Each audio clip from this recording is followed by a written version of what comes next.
Podcast SG, le rendez-vous santé de votre gestion de TPE-PME. Bonjour à toutes et à tous, je suis ravie de vous retrouver pour ce nouveau podcast SG, le rendez-vous santé de votre gestion de TPE-PME.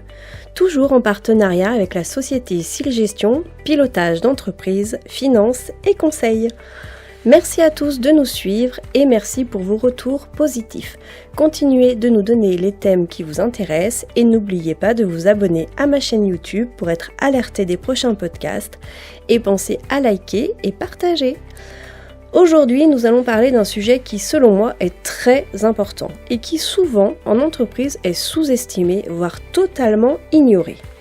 Je veux vous parler de la gestion de vos stocks.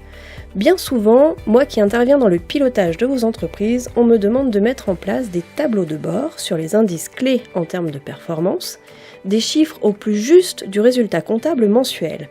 Mais on m'explique que les stocks ne sont pas gérés mois par mois et qu'il y a seulement un inventaire en fin d'année. Autant vous dire que ce n'est pas possible. Donc aujourd'hui, nous allons aborder comment bien gérer son stock. Et pour y répondre, j'ai l'immense plaisir, et ce n'est pas une blague, je suis vraiment trop contente de faire ce podcast avec lui. Je reçois aujourd'hui Philippe Antunes, coach pour managers et dirigeants, consultant et formateur, et surtout expert sur la partie logistique. Bonjour Philippe, je suis ravie que vous ayez accepté mon invitation pour ce podcast et ravie que vous l'ayez proposé en réagissant à un de mes posts sur LinkedIn. Bonjour Sylvie et bonjour à toutes et à tous. Et merci pour cette invitation, je suis ravi d'être avec vous aujourd'hui. Alors pour commencer, pouvez-vous vous présenter et nous raconter un petit peu votre parcours professionnel ? Comment êtes-vous devenu cet expert en logistique ?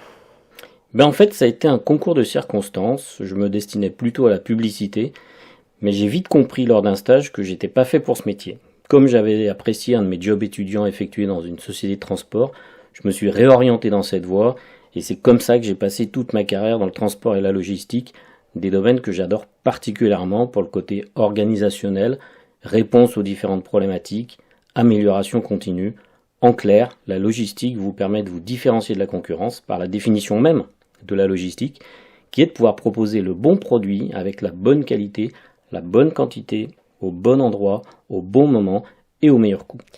Donc il faut être bon dans ce domaine. Avez-vous un leitmotiv en logistique ? Mon leitmotiv, la logistique, c'est simplement une question de bon sens.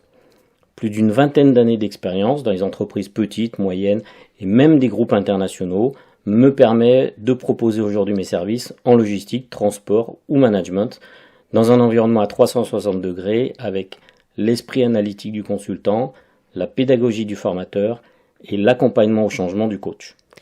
Alors concrètement, quand de nouveaux prospects vous contactent sur la partie gestion de stock, comment vous les guidez dans la mise en place de cette approche ? Est-ce que vous faites un audit de leur process ? Comment ça se passe exactement ?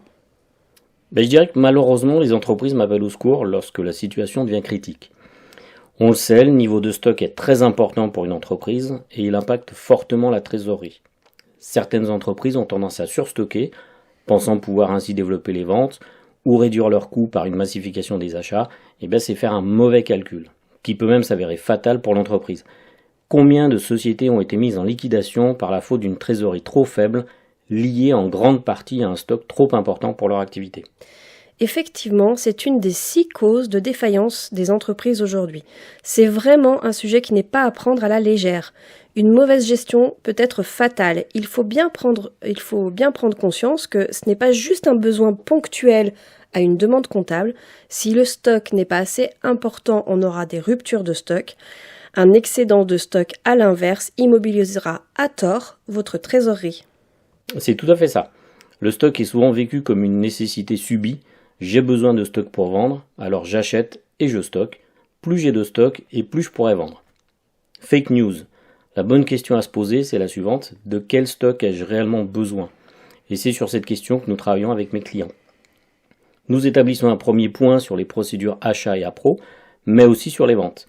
Fréquemment, l'acheteur procède par opportunité sans même consulter le service commercial.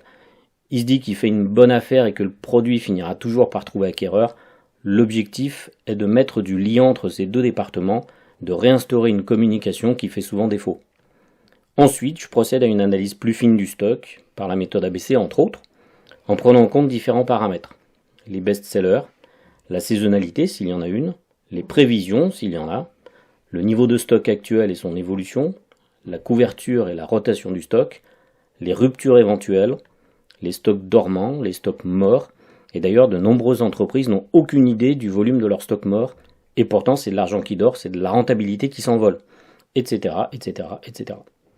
Alors une fois que cette analyse est faite, quelle est l'étape d'après ? C'est le moment aussi de travailler en collaboration avec des acheteurs et des approvisionneurs pour améliorer le niveau de stock, tout en proposant une disponibilité pertinente aux clients.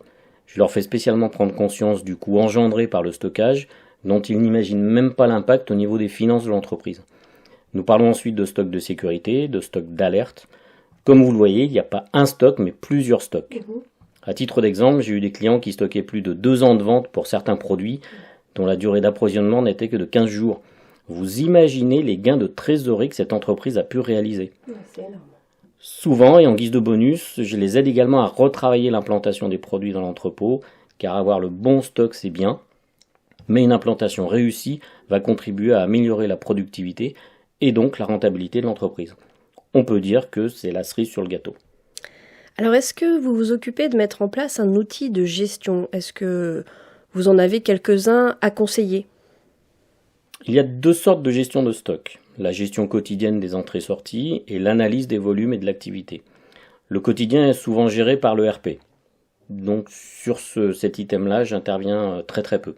Concernant les outils d'analyse, j'interviens souvent auprès de TPE, PME qui n'ont pas forcément les moyens de prendre un outil spécifique ou qui ont d'autres priorités en matière d'investissement. Et là, Excel a encore de beaux jours dans ces cas-là. On est bien d'accord, ne vous précipitez pas dans l'achat de logiciels qui ne sont parfois pas adaptés à votre besoin ou que vous allez utiliser à seulement 50% car ils seront trop complexes. Excel est parfois largement suffisant. C'est exactement ça. Sinon, certains ERP ont un module consacré à la gestion de stock. Quand un WMS est en place, nous développons cette fonctionnalité qui est déjà existante dans l'outil. Et quand l'entreprise est prête à investir, et en fonction de leurs besoins, je peux les conseiller et les accompagner sur un logiciel de type Monstock, StockNet ou d'autres, éventuellement. Comme vous le voyez, c'est une question complexe et qui demande à être approfondie pour apporter une réponse pertinente. L'important, c'est de s'adapter en fonction des besoins du client. Et je voudrais d'ailleurs vraiment insister sur ce point de besoin du client. Chaque cas est unique, avec ses particularités propres. Chaque entreprise est unique, avec ses valeurs, avec sa stratégie, avec ses objectifs. Définir un modèle et l'appliquer chez tout un chacun serait une grave erreur, car une méthode figée ne pourra répondre à la particularité, à la spécificité qui fait que l'entreprise est présente sur son marché. Nous sommes dans un domaine où le prêt-à-porter n'existe pas et nous nous devons de réaliser du sur-mesure pour répondre aux problématiques du client. Effectivement. Et je suis complètement d'accord avec vous, Philippe, et j'en profite d'ailleurs pour rebondir sur ce que vous venez de dire. Il est très important, chers auditeurs, que vous preniez conscience qu'une solution que l'on conseille à une entreprise ne vaut pas application à toutes les autres. Au moment où l'on vous conseille sur vos stratégies, vous avez un niveau de connaissance, vous avez vos spécificités, vos valeurs, vos contraintes, vos logiciels et vos limites. Et le but d'un coach, quel que soit son domaine de compétences, dans la logistique ou en tant que DAF à temps partagé, ou tout autre coach d'ailleurs, est de s'adapter à cela, de prendre en considération pour vous proposer la meilleure des solutions, tous ces éléments, sans quoi la solution proposée sera inefficace. Voilà, c'était la petite parenthèse. Alors concrètement, Philippe, est-ce que n'importe quelle structure peut faire appel à vos services ? Est-ce que vous êtes spécialisé dans une branche spécifique ? Ce qui est bien dans mon métier, c'est que tout le monde fait de la logistique. L'autre jour, j'intervenais dans une classe de master pour parler de supply chain et j'ai demandé à un étudiant de me parler de la gestion de son frigo et de ses courses.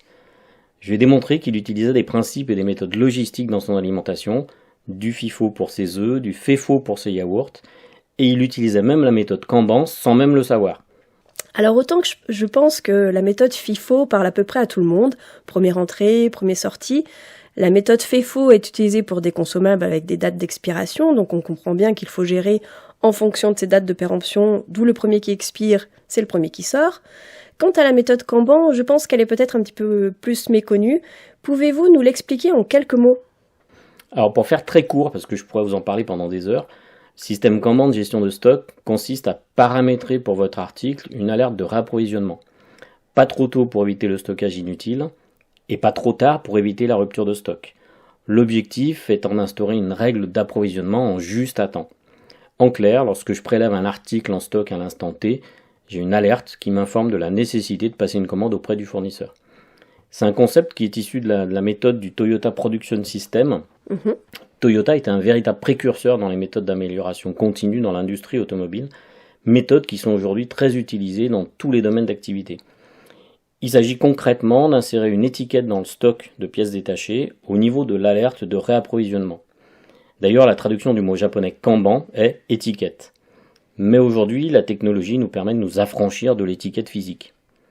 Mais pour répondre à votre question de qui fait appel à mes services, je vous dirais que la logistique étant présente dans notre vie de tous les jours, toutes les entreprises ont des besoins en termes de logistique. Néanmoins, je me concentre sur les TPE et PME. Je laisse les grandes entreprises au cabinet de conseil, même si certaines m'ont déjà appelé pour des missions spécifiques. J'avoue que je préfère la souplesse et l'agilité des petites structures. Existe-t-il des méthodes pour savoir si nous gérons notre stock correctement ? Avec quel ratio avez-vous l'habitude de travailler ?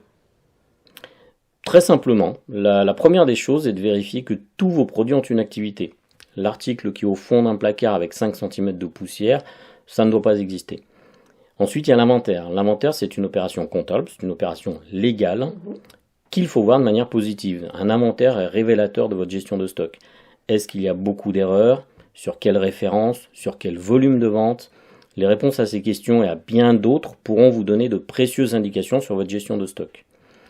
Le stock de sécurité est aussi un indicateur important, car il s'agit du stock nécessaire pour répondre à la demande client avant d'être réapprovisionné, et donc pouvoir le quantifier peut vous sauver de la rupture. L'analyse ABC sera également importante pour vous focaliser sur les produits qui génèrent le plus de revenus. Enfin, le taux de retour donnera l'indication de l'intérêt du produit pour vos clients. Je dirais enfin que les bons indicateurs dépendent beaucoup de l'entreprise en elle-même et de sa stratégie, ils seront donc à adapter selon le cas. Très bien. Alors, quelles sont les optimisations que l'on peut mettre en place ? Je dirais que les premières optimisations qui sont utiles et qui apporteront une réelle plus-value vont consister à automatiser les alertes sur des stocks qui deviennent insuffisants pour répondre à la demande. Je rappelle que l'objectif premier de toute entreprise, c'est de vendre pour générer du chiffre d'affaires. Donc un produit qu'on ne vend pas, c'est de la rentabilité qui s'envole. D'accord. Nous procédons donc à une automatisation des besoins de commande, ainsi que d'autres alertes, comme les taux de retour, qui peuvent alerter sur une éventuelle défaillance du produit. J'ai eu notamment un client qui s'est aperçu, grâce à son taux de retour, d'une inadéquation entre sa fiche article et le produit qui était réellement stocké. Erreur qui n'avait pas été décelée à la réception. La seconde optimisation, elle, consistera en une préconisation de quantité de commandes. Comme l'indique la définition de la logistique, le bon stock au bon endroit et au bon moment, nous répondons donc tout simplement à ce concept dans notre gestion de stock.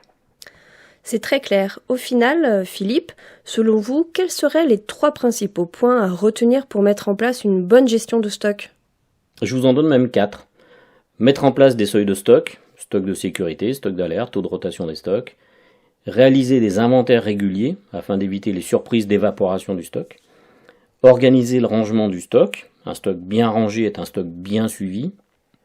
Et enfin, dernier point, gérer correctement les approvisionnements. Et en travaillant sur ces 4 éléments, votre stock sera suivi correctement et vous verrez que l'entreprise ne s'en portera que mieux. Merci Philippe pour cet échange très constructif qui, j'espère, aura mis en lumière l'utilité de suivre correctement ses stocks. Merci à vous, Sylvie, de m'avoir permis de vous partager ma passion pour la logistique. J'espère, chers auditeurs, que vous aurez aimé vous aussi cet échange et n'hésitez pas à contacter Philippe Antunes pour vous aider dans ce domaine. Vous pouvez me suivre sur LinkedIn où je publie souvent des tips pour vous aider dans votre logistique, mais n'hésitez pas à me contacter pour me poser vos questions et j'y répondrai avec un grand plaisir. Quant à moi, vous pouvez me suivre également sur LinkedIn ou me retrouver pour des sessions de coaching ou pour les ateliers inspirants. N'hésitez pas à aller consulter mon site internet www.sil-gestion.fr. C'est la fin de ce podcast SG, le rendez-vous santé de votre gestion de TPE-PME. Merci à vous tous de nous avoir écoutés et je vous retrouve très prochainement avec un nouveau thème et un nouvel invité. Bye bye!